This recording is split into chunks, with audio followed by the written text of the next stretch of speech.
Salam sejahtera semua. Nama saya Wong Pongyi dan nombor matrik saya ialah S71332. Pada hari ini, saya akan membentang tugasan individu yang bertajuk Perlembagaan Persekutuan Malaysia.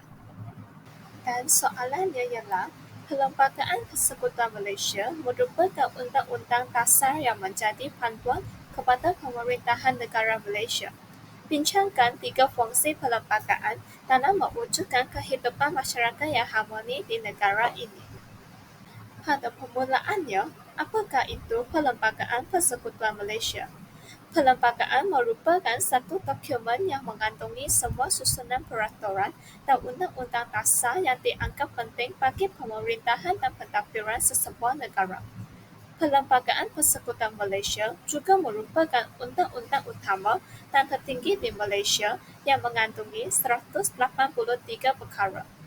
Ini merupakan satu dokumen undang-undang bertulis yang telah dibentuk berasaskan 2 dokumen terdahulu, iaitu Perjanjian Persekutuan Tanah Melayu 1948 dan Perlembagaan Kemerdekaan tahun 1957. Sekarang, saya akan membincang tentang fungsi-fungsi perlembagaan. Yang pertama adalah memastikan wujud keadilan sosial antara kaum. Setiap rakyat Malaysia mempunyai hak kebebasan untuk bercakap, beragama, memiliki harta dan lain-lain, tetapi hak kebebasan sosial adalah dihadkan. Sebagai contoh, isu-isu sensitif seperti keistimewaan hak orang Melayu dan Bumiputera, bahasa Melayu sebagai bahasa kebangsaan, serta agama Islam sebagai agama rasmi negara Malaysia tidak boleh dicakap dan dibincangkan.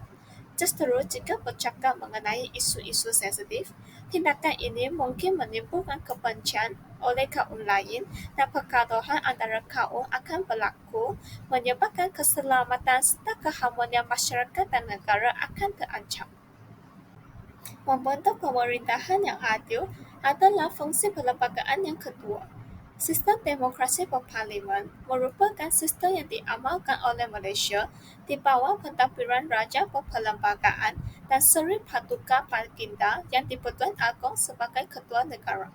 Sistem demokrasi ini telah membahagikan kuasa kepada 3 bahagian, iaitu perundangan, kehakiman dan eksekutif. Ini adalah untuk mengelakkan penyalahgunaan kuasa oleh pihak-pihak kerajaan supaya tidak menyebabkan negara dalam keadaan yang berhuru-hara dan mempengaruhi keamanan negara. Seterusnya, pilihan raya juga diadakan supaya rakyat Malaysia boleh memilih kerajaan sendiri untuk memimpin negara kita kepada arah yang lebih maju serta menstabilkan keharmonian dan keselamatan negara. Di samping itu, fungsi perlembagaan yang ketiga adalah memupuk semangat perpaduan antara kaum. Malaysia terdiri daripada 3 kaum, iaitu orang Melayu, Cina dan India serta bergabung dengan Sabah dan Sarawak yang terdiri daripada pelbagai kaum yang berbilang jenis, seperti Iban, Dusun dan sebagainya. Oleh itu, perlembagaan berperanan untuk membentuk dan menstruktur hubungan etnik antara kaum dengan menghendaki semua rakyat Malaysia mematuhi segala undang-undang yang termaktub dalam perlembagaan tanpa mengira bangsa dan agama. Melalui ini, kerjasama antara kaum serta tolak ansur sesama kaum akan dilahirkan dan dititik beratkan demi mewujudkan suasana yang aman dan harmoni dalam masyarakat dan negara. Kesimpulannya, Perlembagaan Persekutuan Malaysia amatlah penting terhadap negara. Perlembagaan Persekutuan Malaysia bukan sahaja meletakkan sesuatu garis dalam mengekalkan keharmonian negara, tetapi juga untuk menjamin kesinambungan pentadbiran dan kestabilan politik agar keselamatan negara kita sentiasa dijamin.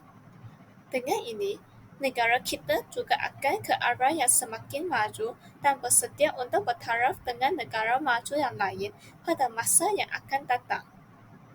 Itu sahajalah daripada pembentangan saya dan sekian terima kasih.